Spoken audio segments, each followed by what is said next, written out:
तो ये देखें आपकी फर्स्ट समरी जो है इफ़ की, मैंने पहले इसको स्टार्ट किया है।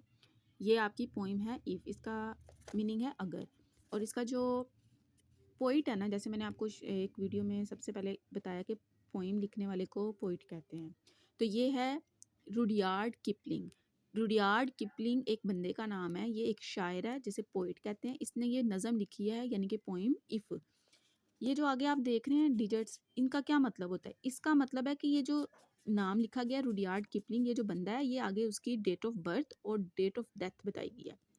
1865 उसकी डेट ऑफ बर्थ है यानी कि तरीके पैदाइश, और ये 1936 जो है ये उसकी डेट ऑफ डेथ है यानी कि तरीके वफ़ात।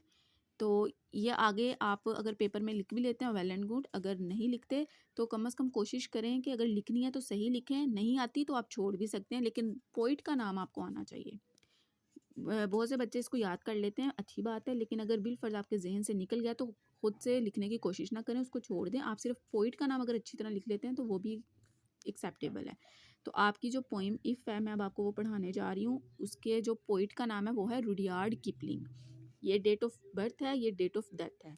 सो अब हम इसकी समरी करने लगे हैं, और उसके सबसे पहले मैं आपको कुछ इंपॉर्टेंट मीनिंग्स हैं जो समरी में यूज़ हुए हैं, वर्ड्स हैं, उनके मीनिंग्स बताती हूँ। सबसे पहला है रिजिलियंस। इसको आपने रिसाइलेंस नहीं पढ़ना, इसे रिजिलियंस पढ़ना है। रिजिलियंस इसका मतलब है लचक। इंटेग्रिटी सालमियत या ईमानदारी या दयानतदारी। विजडम हिकमत। एडवर्सिटी मुसीबत या मुश्किल या परेशानी। ह्यूमिलिटी आजिज़ी। परसवेरेंस इस्तकामत या डटे रहना। एम्फेसाइजेस जोर देता है। इनकरेजेस हौसला अफजाई करता है। एम्बॉडिंग मुजस्सिम करना या किसी लफ्ज़ पर जोर देना। एग्जॉस्शन थकन। परसवेरिंग साबित कदमी। ये जब मैं आपको समरी पढ़ाऊँगी ना उसके अंदर आपको ये चंद डिफ़िकल्ट वर्ड्स आएंगे, ये साथ मैंने आपको उनके मीनिंग्स बता दिए हैं। Resilience, integrity, wisdom, adversity, humility, perseverance, emphasises, encourages, embodying, exhaustion, persevering. ये आपको मीनिंग्स जो हैं, ये वर्ड्स जो हैं, ये आपको समरी में देखने को मिलेंगे।